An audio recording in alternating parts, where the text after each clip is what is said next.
Should be live. Welcome everybody to after a big worrying collapse there.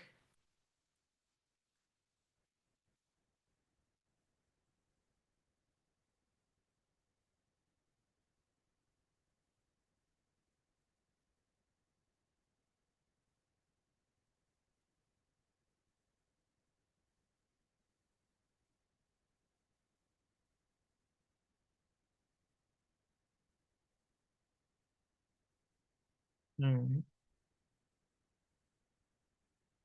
Let's check for Pablo.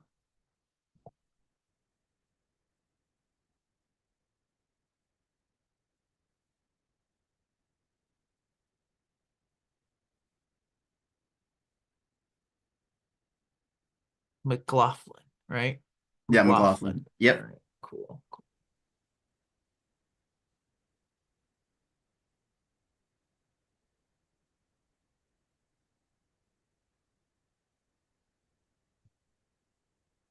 Oh, we already got Tucker Robinson in the house. Horns down. Yes, sir. We haven't been able to do that in the SEC much. It's our first away Yeah. game in Austin.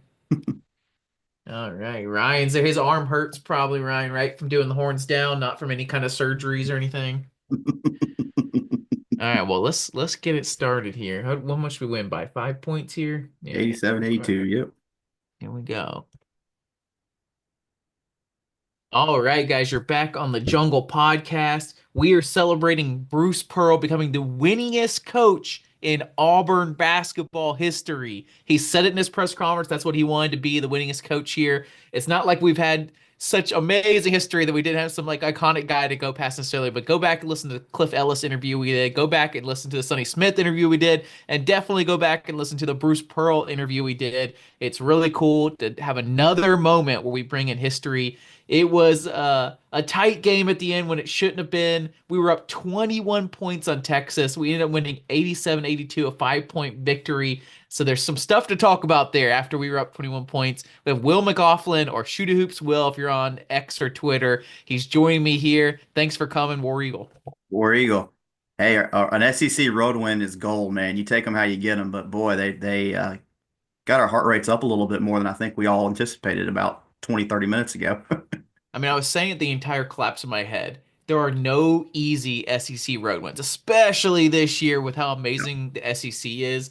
And that was about for a while. I was gonna say when there was kind of these back and forth, we were weathering the storm. We would go up 20 and they would come back to maybe nine at times. Okay, whatever, fine. I was ready, like willing to say, like that's just gonna happen. That's as easy as it's gonna get in the SEC. If you can Yeah. get it to 20 and it goes back to nine, that's as easy as it gets. But man, we really collapsed to the point where they got it back to 3 points with like less than a minute left. That was more than I expected. I think usually we start with MVP discussion, but for this one, I think the real narrative is going to be that collapse. So, what'd you see out there? Well, there was a hook and hole called on Miles Kelly about midway through the second half. Auburn, I think, was up like 18 or 19. And honestly, that really shifted the tide a lot.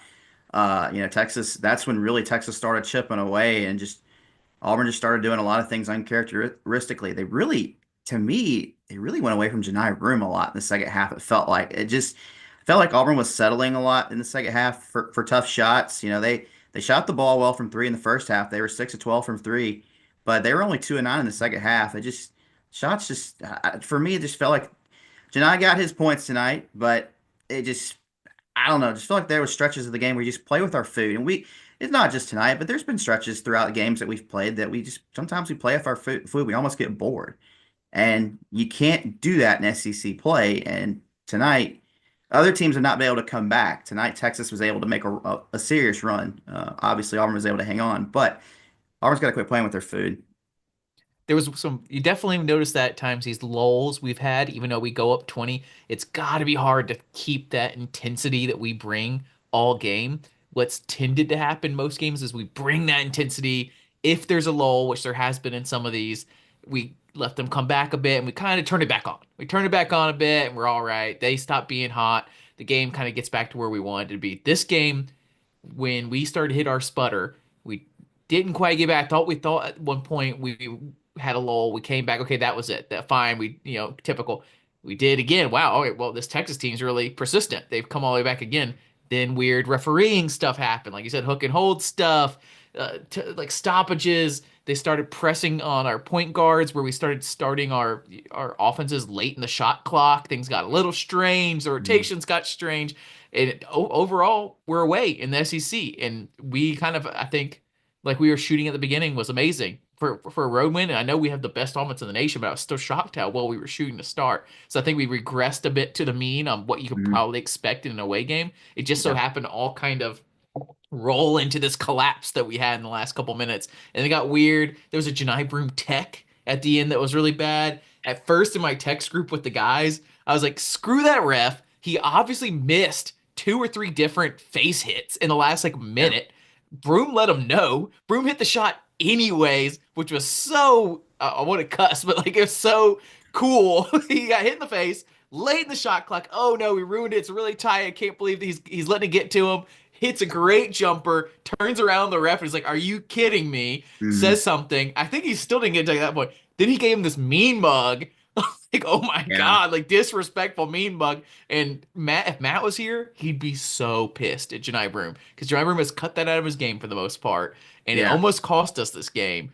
I'm 50-50 because that ref really missed on like a call or two right at the end that he needed to sack up a bit too, you know? Yeah. And I'm kind of I'm on the fence too. I'm kind of 50-50 as well. It's like I understand Janai's frustration there because I mean he clearly got whacked in the face and he sat there and complained to the ref, turned around, made the shot, but you got a no game situation there at the end, and they didn't call it. That shot put them up 10 with a little over a minute to go. It was 81-71 at that point.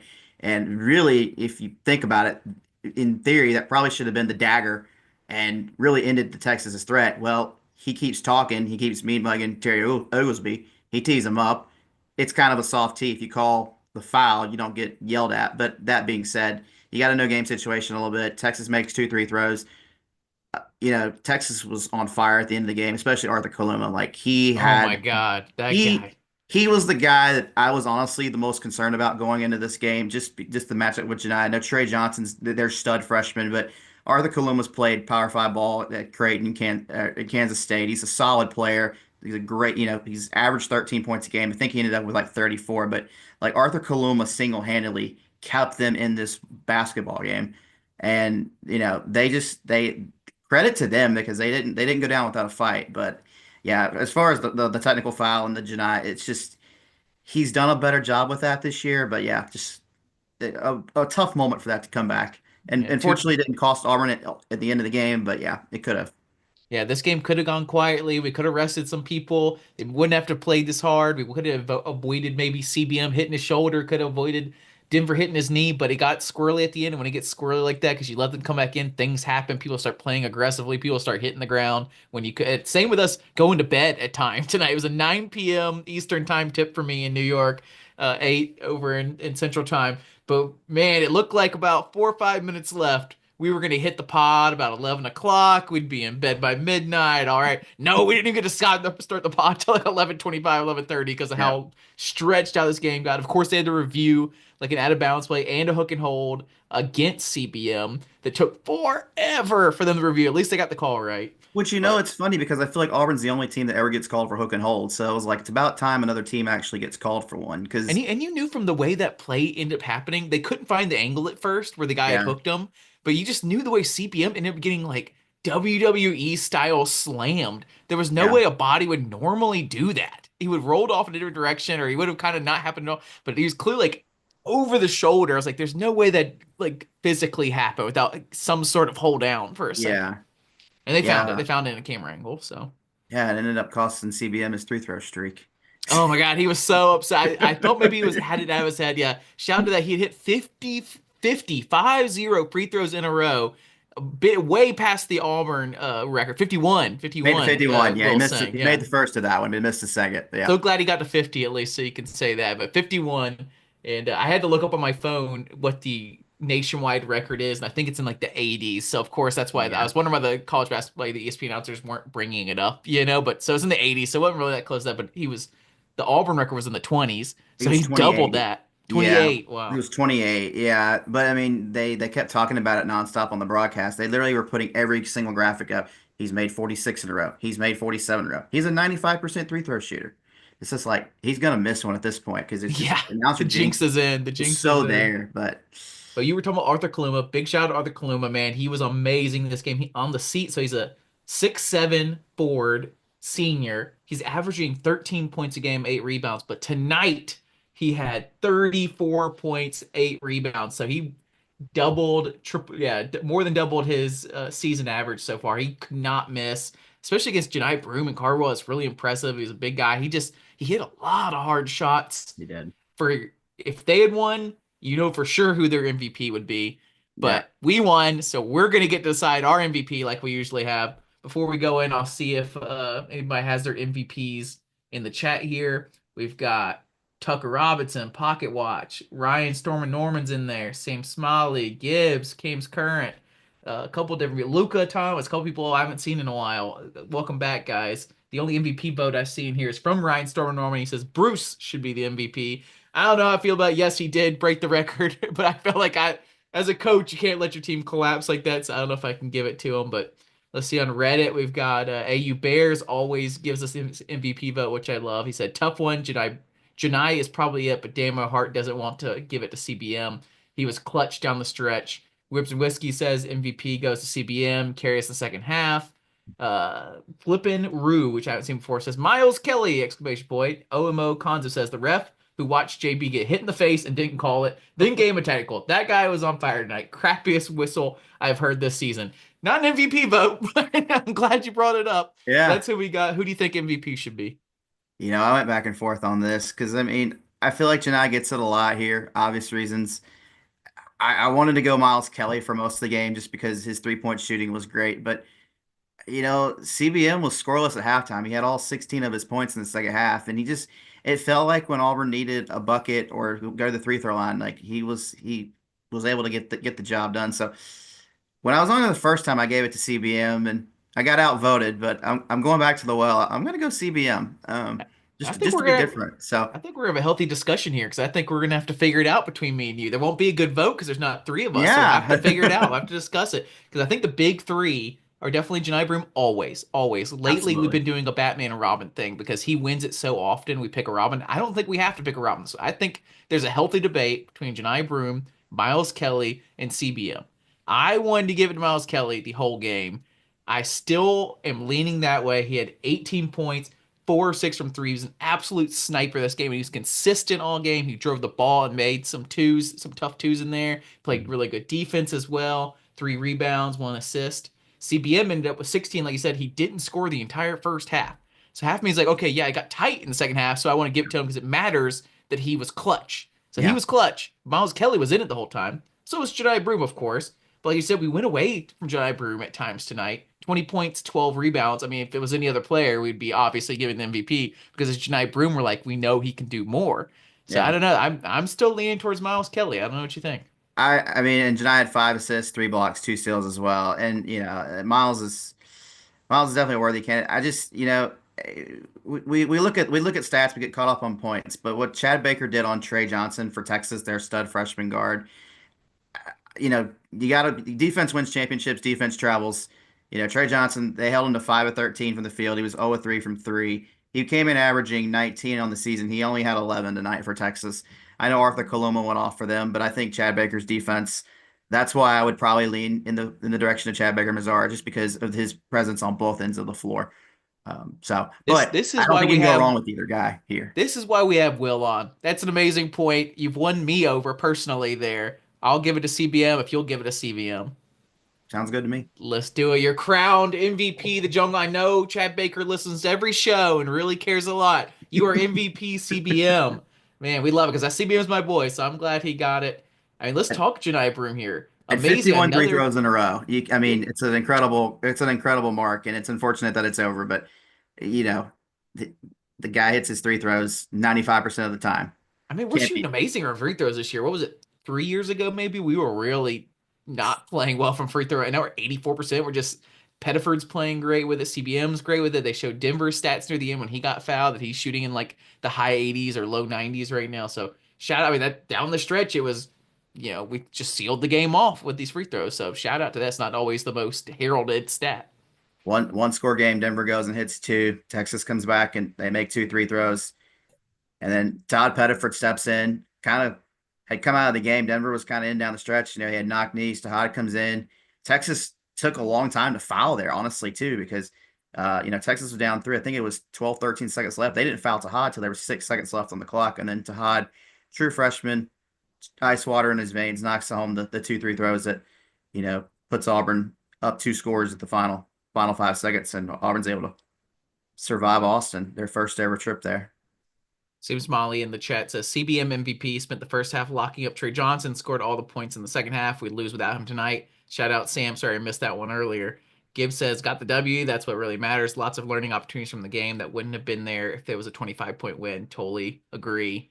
That's a good point. We talked about that before we started recording when we were just on the live that if we had lost, I don't is since we won, we learned some lessons here. I was like, Absolutely. we cannot lose. This is not the time of year to lose. We just saw Tennessee go down. We saw Kentucky go down. We needed in these first 5 games to get these wins because we're going to have some more tough games. And we were up 20, so we cannot lose this one. But what lessons do we learn in life, Will? Because I feel like maybe we did learn some lessons. I mean, you have to take every opponent. You have to respect every opponent for 40 minutes. That's Auburn gets up 21. We talked about it a little bit ago. They kind of play with their food a little bit midway through the second half, let Texas crawl back into the game. Um, but these are games you have to win if you want to be the best in the SEC. This league is such a gauntlet, and like you said, these first 5 games really set up well for Auburn. And these are the road games you have to win if you want to put yourself in a position to be at the end of the day at the top of the SEC. We've talked 1 seed. We don't want to get too far ahead because I'm a one game at a time kind of person. Like my main focus is one game at a time. I love thinking about that stuff, but when you start thinking about that stuff, you lose sight of the big picture. So you just take it one game at a time. And I think that, just, yeah, it was, again, get up 21 and I don't know. I lost my train of thought. I'm sorry, No, Jackson. Go they ahead. just we let off the gas. Like you said, Yeah. I love the playing with your food analogy you're making here. We went up by too much and we lost that intensity. And I think we bring 10 out of 10 intensity and then they stop bringing it. They start putting some of the rotations a little different, start bringing some of the backups in, and they just kind of lost it on the intensity on defense. And Texas never did. And shout out to them for staying consistent because they just as easily could have given up. But this is the SEC. That's not going Yeah. to happen, especially not on the road where the other fans kind of get up, even if it's bringing their lead down to 13. The fans get up a little bit. They want to see a good Yeah. game. So it's going But to always push a little bit. but these are good games for Auburn to be in. I think last year, one of the things that with last year's team, that was a flaw in my opinion, is Auburn won all these games by double digits. They won every single game by 10 or more points, except the Mississippi State game in the SEC tournament semifinals. They didn't have the game pressure. They didn't win close games. So it's good for Auburn to win these close games, these 4 or 5. Iowa State game was a 2 point game. It's good to see Auburn beat solid teams in close games and be able to close out, close wins. I think that helps them in March. I think not having that experience as much really hurt them. And I know we don't like to talk about that Yale game, but being in that situation where they were not very comfortable in, it hurt. I will say that to the day I die. Like not having that game pressure throughout the year really cost them in that game. So We got another host on coming on. Pablo Escobarner has finally made it to the stream, to the What's up, baby? podcast. Welcome. What did you see during that collapse? What did you see in Bruce Pearl's record-breaking win here? Man, I mean, you knew it was gonna, on the road, it was gonna happen at some point. So it's probably better to go ahead and get one of those on the books. That way you just know that that's a possibility, right? Because I mean, you have something to point to. Similarly, like with the Missouri game, they could at least point to the rebounding if it didn't really cost them anything. So I mean, being able to point to that down the next couple weeks is going to be massive, and just be like, you got to stay locked in, or it's a wrap. I mean, you're gonna eventually drop one of those if you aren't able to stay locked in. But the biggest thing for me is like, even when the collapse is happening and you're on the road and everything's going against you, seemingly, we just have so many dudes with just stones, man. It's like with you get Denver out there and Chad. It's like, and the moment is not too big for any of these guys, and it's it's such a different trust from what we've watched the last few years because it's nothing. I mean, I'm just not terribly worried, when things like that happen because I know that somebody's going to make a play and we've got the wherewithal and the experience to just go out there and do what they need to do.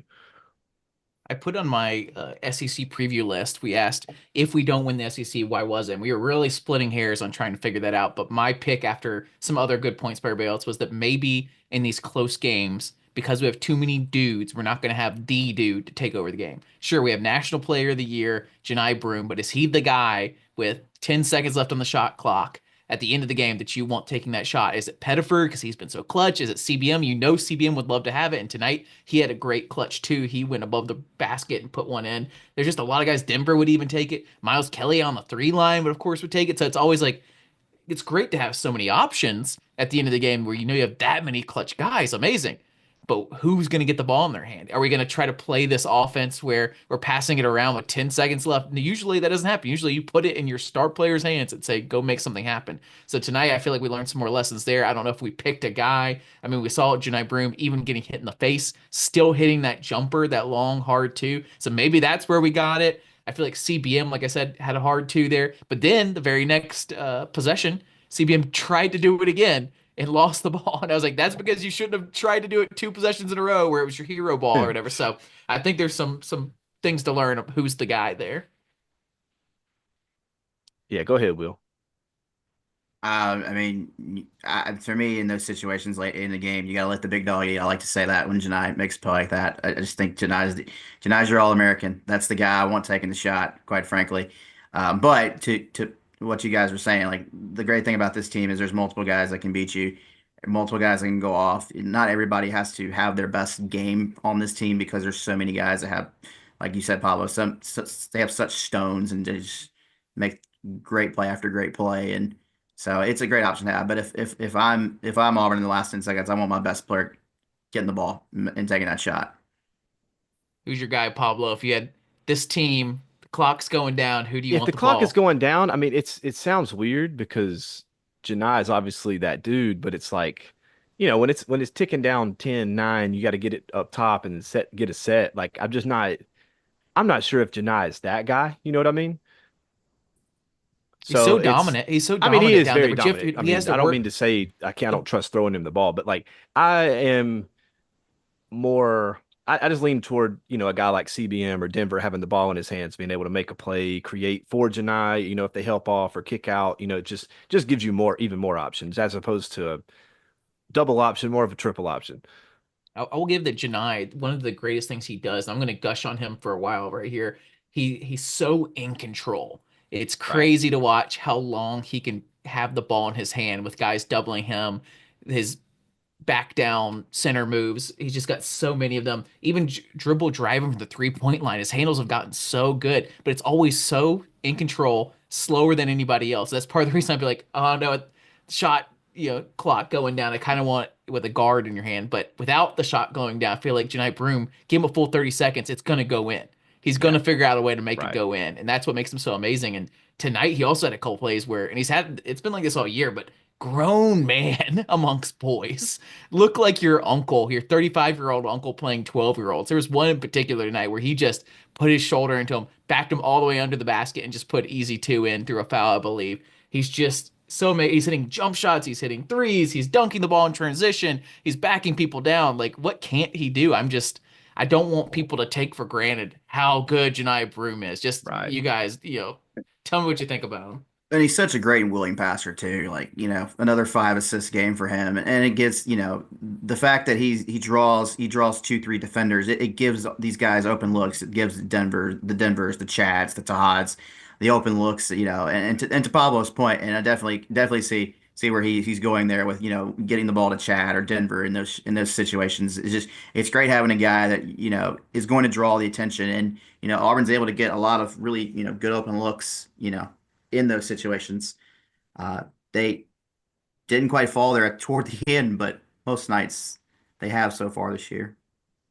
Is he averaging a double double? Do we know? Maybe if I click into his profile here, but Yes. Yeah, it's like So 15, 10, 5 or something like that he's averaging right it's now. incredible. yeah, According to ESPN, it's 18 points, 11 rebounds, 3 assists. I'm sure he's got Yeah, a lot it's of blocks too. insane. He was leading the nation at one point. and Just insane stat line, man. If he was if he was a freshman or if he was just a little bit taller, I don't know, like he's not getting the NBA ESPN treatment because Cooper Flagg's getting that. It's so annoying because he's better than Cooper Flagg. He's just a very college basketball guy, and he's not this like number one pick Cooper Flagg style.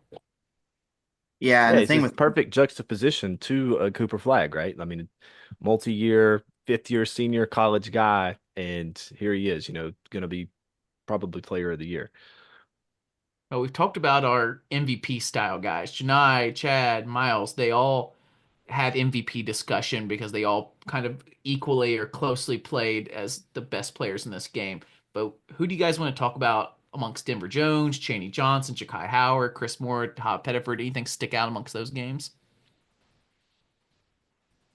I really thought Ja'Kai Howard gave Auburn some good minutes in the second half.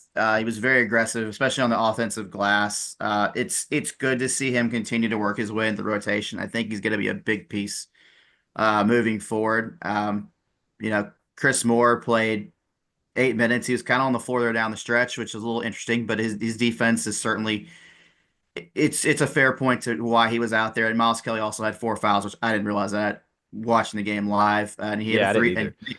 Chris Moore hit a three. We take anytime Chris Moore hits a three, we He started celebrate. Yeah, shooting them because he wasn't shooting them for a Yeah. while, which is great, and he's still being judicious with them. yeah, But there was a for sure. game, maybe it was the Duke game even. I really feel like it's such a Bruce Pearl thing to do to be like, you cannot pass that up. There's Right. not a single guys that can pass that up and not ruin our rotation because the other teams are really starting to just ignore him on the 3-point line altogether. So you have to shoot it. He And we hadn't made saw it one so so far. He much finally last hit year, it though. right? Yeah, like you're saying. I mean, they just started playing that way, and then it's like you can just shade so much and take away an entire other option by just not guarding it. I know he's such a great leader on this team too, but Ja'Kai Howard is such a freak, and it really Yeah. feels like every minute that Chris Moore is out there is a minute that Ja'Kai Howard isn't. And I think by and we just have so many good players on this team, and what a great team. Going to be number one if we win on Saturday. By the time the next AP poll comes out, number one Kim Palm, number one in so many things. But it feels like Ja'Kai Howard is just a little bit more gas we could put with this team if he just played that extra rotation or two. And by the end of the year, he could win us a game or at the very least help push us over the line because he's just that freaky out there. Hey, at least he made it to Texas this time. Oh, damn. Let's No let's airplane flights this time. yeah, no horseplay. No. There you go. A horseplay. Yeah, yeah, yeah. Yeah, we didn't see Hudson, I guess, this game, which is interesting. I guess he probably would have seen the court if we'd kept that 21-point lead, you know. Yeah, I will say like Auburn only played 9 guys tonight. Normally, Auburn goes with a 10, 11, 12 rotation. There was no Turtle. Also, there's no JP Pegues, No which JP. Oh, Yeah. yeah.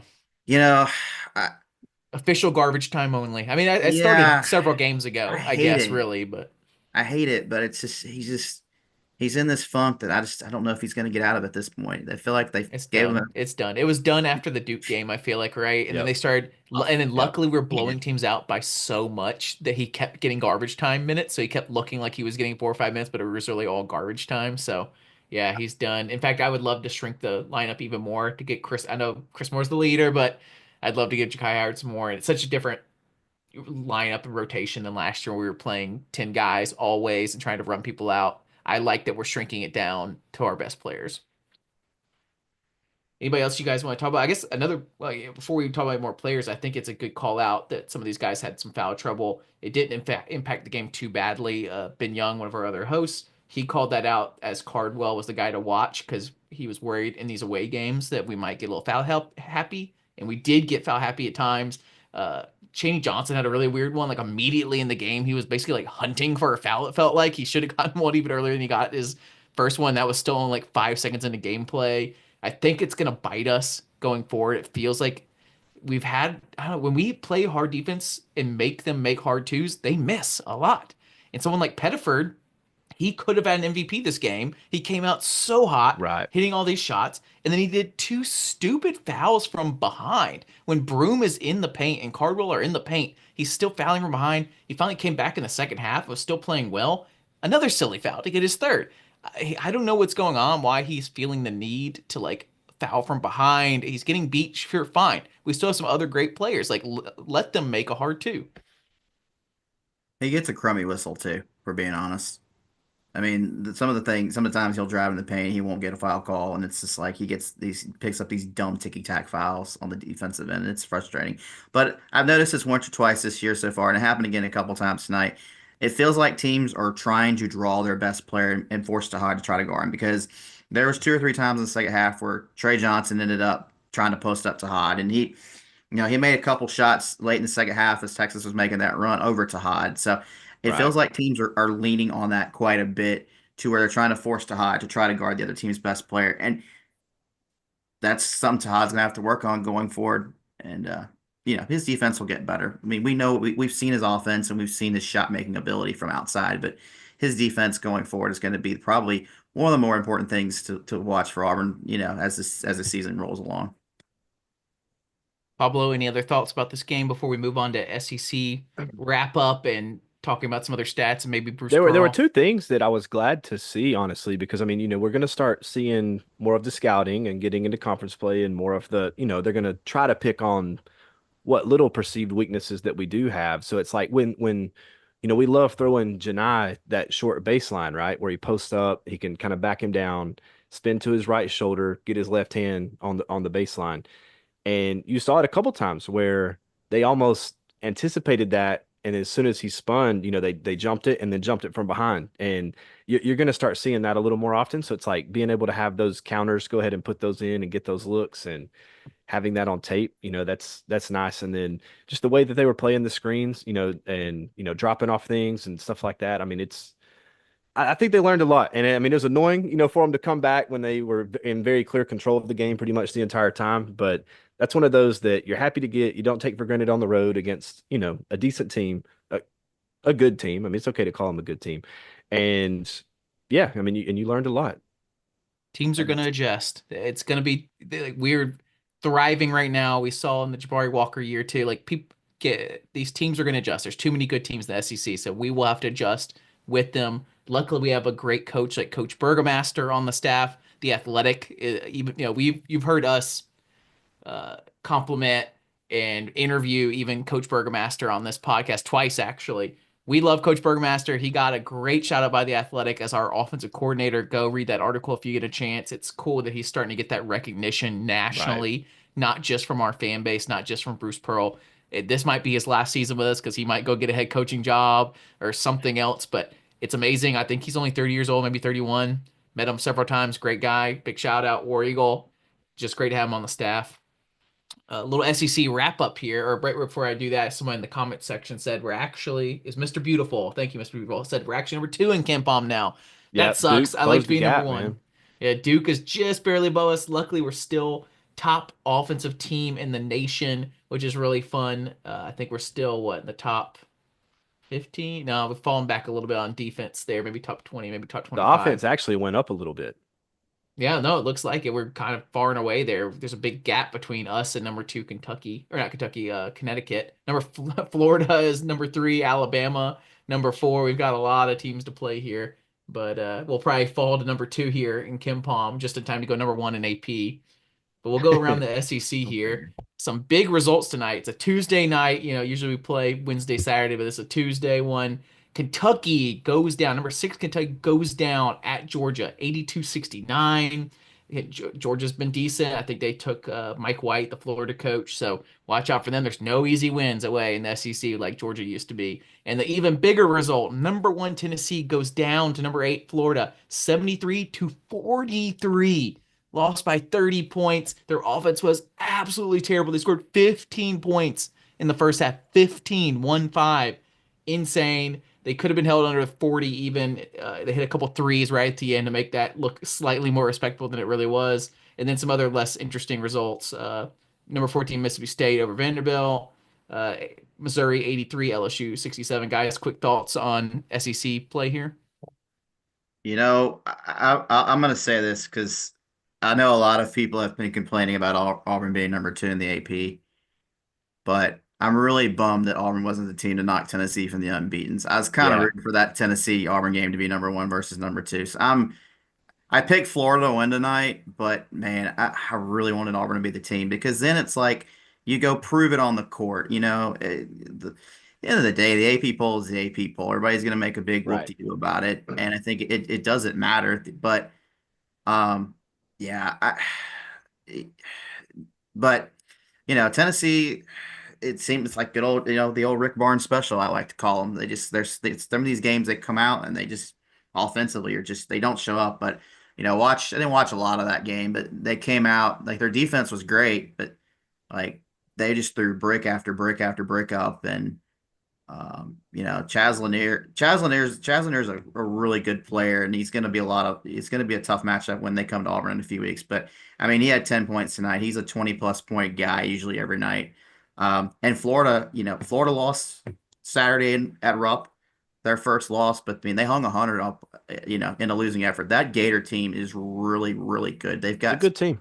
really good scores. So but and that Georgia team is good too. They had a tough loss Saturday at Ole Miss, but winning on the road is very hard. And going into this, just kind of looking at the results, seeing what was going on in Gainesville, seeing what was going on in Athens, I'm like, our Auburn fans like yeah, I know it's fun to laugh at Tennessee for losing the game, but we've got to win a game first, and this is not going to be an easy game. And obviously, we saw how tough this game ended up being.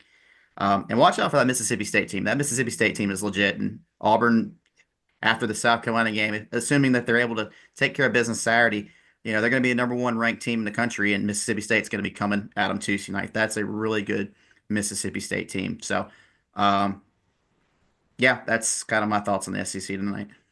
Pablo? So I knew that Florida had won.